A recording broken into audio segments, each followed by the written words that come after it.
In the 5th century BC, Greece was not a unified country, but a union of independent city-states known as polis. Each polis had its government, laws, and army, and their interests often clashed. Among the most prominent were Athens and Sparta, two powers with radically different worldviews. Athens, located in the Attica region, was going through its golden age, no other Greek city equaling it in wealth and splendor.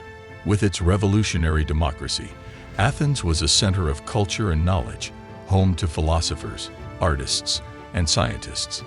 Its economy was based on maritime trade, thanks to its powerful fleet and alliances with the cities that made up the League of Delos, which gave it the necessary foundations for the expansion of its emerging empire. Sparta, in contrast, was located in the Peloponnese region and was famous for its militarized society. Ruled by a diarchy, two kings shared power with a council of elders and an assembly. Spartan citizens devoted themselves almost exclusively to military training, delegating agricultural work to a class of serfs called ilotes. Sparta prioritized austerity and duty over luxury and culture. Athens led the League of Delos, an alliance of mainly coastal and Aegean polis, originally formed to defend against Persia. Over time, however, Athens began to use the League for its purposes, turning it into an Athenian empire. Tributes from League members enriched Athens, allowing the construction of monuments, such as the Parthenon, and the maintenance of a powerful navy. Sparta headed the Peloponnesian League, a coalition of polis that encompassed much of the Peloponnese and other Greek regions. Unlike the League of Delos, Sparta's allies enjoyed greater autonomy and paid no tribute. The alliance was based on mutual defense and protection against common threats, including the ambitions of Athens. These two leagues represented not only military alliances, but also opposing ideologies. The naval and commercial democracy of Athens versus the military and landed oligarchy of Sparta.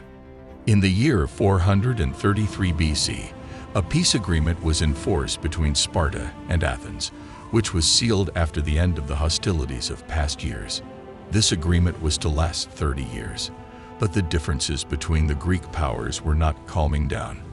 Athens had expanded its influence and control over territories and trade routes, which provoked resentment and fear. The city of Corinth, an ally of Sparta, felt threatened by the growth of Athenian influence. A significant conflict was that of the island of Corfu, a colony of Corinth, which was being besieged by Epidamno, another Corinthian colony. Corcyra, possessing one of the largest naval fleets in all of Greece, attacked Epidamno, who asked Corinth for help. Corinth supported Epidamno, which led Corcyra to request support from Athens. The Spartans had no interest in a full-scale war at that time, and as leaders of the Peloponnesian League, forced Corinth to make concessions to Corcyra to avoid a major conflict. However, the people of Corcyra still felt threatened and sent emissaries to Athens, who met with Pericles. The emissaries warned Pericles that, if Corcyra fell, Athens would have to face a combined fleet superior to his own. Although making Corcyra a member of the League of Delos would be a direct provocation to Sparta, Pericles instituted an exclusive defensive pact with Corcyra, guaranteeing its defense only in case of external aggression. Corinth and the city of Megara began to advocate war against Athens. The Athenians retaliated by enacting an economic embargo against Megara, forbidding its merchants access to the ports of the Delian League and the Agora of Athens.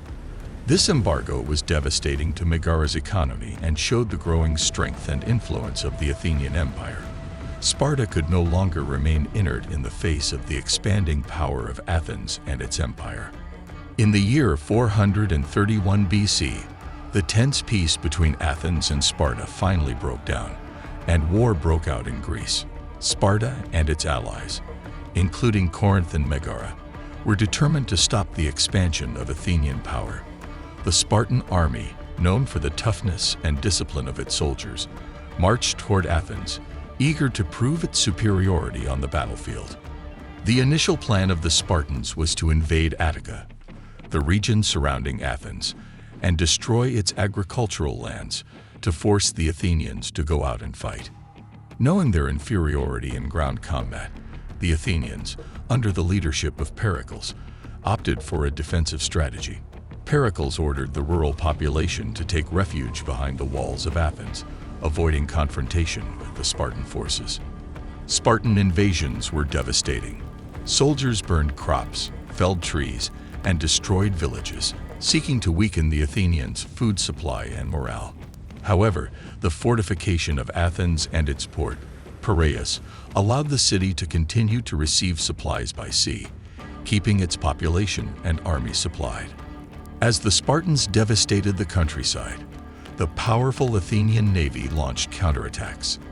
Athenian ships sailed up and down the Peloponnese, attacking coastal cities allied with Sparta, wreaking havoc and keeping the pressure on their enemies. This strategy of naval warfare allowed Athens to maintain its dominance at sea, despite difficulties on land. The first year of the war was a series of skirmishes and tactical maneuvers. Sparta attempted to force Athens into a decisive battle, while Athens avoided direct combat and focused on harassing and weakening its enemies. This dynamic set the tone for the war, a protracted struggle of attrition and resistance.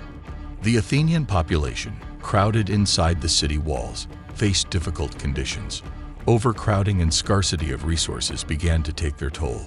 Citizens, accustomed to life in the open air and working in the fields, now found themselves confined and dependent on maritime trade for survival. Despite the challenges, Athenian morale remained high in large part due to Pericles' steadfastness and vision. He believed that patience and endurance would enable Athens to overcome Spartan aggression. His leadership was crucial during these early years, and his strategy of avoiding direct land confrontations proved effective in keeping Athens afloat during this initial period of the war. Pericles, the Athenian strategist, faced an unprecedented threat. With the Spartan army marching toward Athens, the Athenian leader knew that confronting the Spartans in direct combat would be suicidal. The Spartans' strength lay in their land army, famous for its rigorous training and iron discipline. Pericles then decided to adopt a different strategy, one that required patience and endurance. He ordered the Athenian citizens of the rural areas to abandon their lands and take refuge behind the imposing walls of Athens. This decision was difficult for many, who had to leave their homes and fields behind, but it was necessary to protect the city. Pericles was confident that the fortifications of Athens, along with its powerful fleet, could withstand the Spartan siege. As the Spartan army ravaged the Athenian countryside, destroying crops and property, the citizens huddled inside the city. Pericles' strategy depended on maintaining calm and high morale among the Athenians, avoiding confrontations, and trusting that Sparta could not sustain a prolonged war far from home.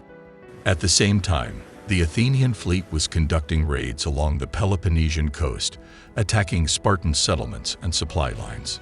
These raids had not only a military purpose, but also a psychological one, to show the Spartans that Athens still had the power to strike far from its walls. Despite these challenges, Pericles' initial strategy effectively prevented Athens' immediate defeat. Though superior in ground combat, the Spartans failed to break through the city's defenses or force a decisive battle. The war continued, with both sides seeking ways to overcome the other, but Pericles' defensive plan had ensured that Athens would continue to hold out, at least for the time being. The second year of the war brought an unexpected calamity for the Athenians. As Sparta continued its periodic invasions of Attica, a deadly plague broke out in Athens. The disease spread rapidly among the population that had taken refuge within the city walls, seeking safety from Spartan attacks. Crowded conditions and lack of proper hygiene contributed to the rapid spread of the plague. The plague struck Athens with devastating force, claiming the lives of thousands of citizens, including soldiers, workers, the elderly, and children. No one was safe, and despair gripped the city. Historians' accounts of the time describe scenes of chaos and suffering, bodies piled in the streets, entire families decimated, and a profound sense of helplessness in the face of disease. Pericles, the visionary leader of Athens, also died of the plague. His death was a severe blow to the Athenians, as he had been the central figure in implementing the defensive strategy and conducting the city's politics. With his loss, Athens was not only left without its most capable leader, but also the spirit of resistance and trust that had held its citizens together crumbled. The plague had a significant impact on Athens' defensive capabilities. With much of its population and army weakened, the city faced difficulties in maintaining its military operations and sustaining morale on the home front. The disease did not discriminate, affecting both the poor and the rich, which deepened social divisions and exacerbated internal tensions. The Athenians, accustomed to prosperity and maritime dominance, found themselves vulnerable. The plague not only decimated their population, but also eroded social cohesion and stability. During this tragedy, Athens had to continue the war against Sparta and its allies, now facing not only an external enemy, but also an unprecedented internal crisis. The human losses and the uncertainty generated by the plague left deep scars on Athenian society. The leaders who succeeded Pericles tried to stay the course, but the absence of their guide left a void difficult to fill. The impact of the plague on Athens was so great that it is remembered as one of the most tragic and decisive events of the Peloponnesian War, an episode that marked the resilience and suffering of a city in its struggle for survival. Thus, with Athens weakened and demoralized by the plague, the Peloponnesian War continued, leading the Greeks into more years of conflict and suffering.